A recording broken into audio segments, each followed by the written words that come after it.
Hari pertama perdagangan Bursa Efek Indonesia di tahun 2026, indeks harga saham gabungan menguat tipis di level 8.658,42. Menteri Keuangan Purbaya Yudisadewa optimistis tahun ini IHSG bisa menyentuh level 10.000. Selengkapnya berikut ini liputan jurnalis Kompas TV Renata Panggalo dan juru kamera Bimo Wicaksono dari Gedung Bursa Efek Indonesia, Jakarta. Saudara, di tahun 2025, indeks harga saham gabungan berkali-kali mencatatkan rekor tertinggi sepanjang masa.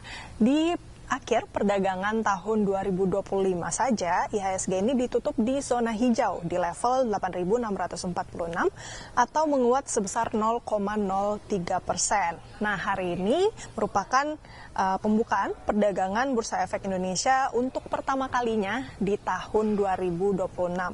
Dan pada pukul 9 pagi tadi saat perdagangan dibuka, indeks harga saham gabungan ini dibuka menguat 0,45% atau 38,48 poin di level 8.658,42 dengan volume transaksi 943,6 juta saham senilai 604,7 miliar rupiah. Dan hingga pukul 11 siang ini, saudara, kami pantau IHSG masih terus menguat di zona hijau.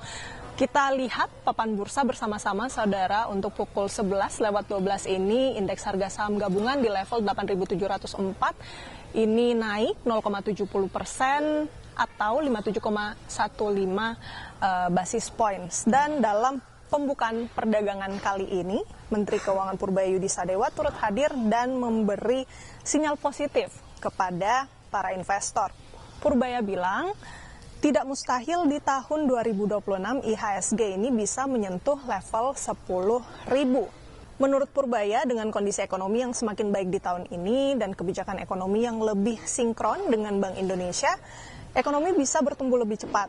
Ia bahkan meminta investor agar tidak ketinggalan momentum dan jeli melihat peluang. Dan juga, saudara, Otoritas Jasa Keuangan ini menyiapkan program strategis pasar modal 2026. Mulai dari kebijakan peningkatan free float, kemudian penguatan market conduct, hingga pengawasan terhadap financial influencer. Dengan beragam langkah ini, OJK berharap dapat memperkuat kepercayaan investor, meningkatkan kualitas emiten, dan memperdalam pasar keuangan nasional. Dan tentu juga tidak kalah penting, saudara, untuk melihat peningkatan pada porsi transaksi investor retail yang ternyata ini meningkat pesat menjadi 50% di tahun 2025. Melihat peningkatan ini, OJK juga terdorong untuk semakin meningkatkan aspek perlindungan, termasuk melindungi investor retail dari praktek goreng-menggoreng saham dan juga bentuk manipulasi lainnya.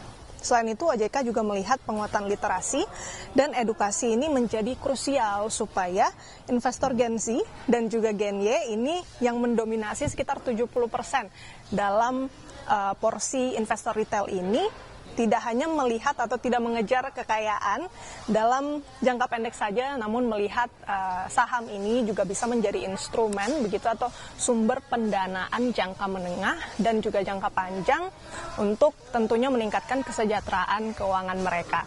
Renata Panggalo, Bimo Wicaksana, Kompas TV, Jakarta.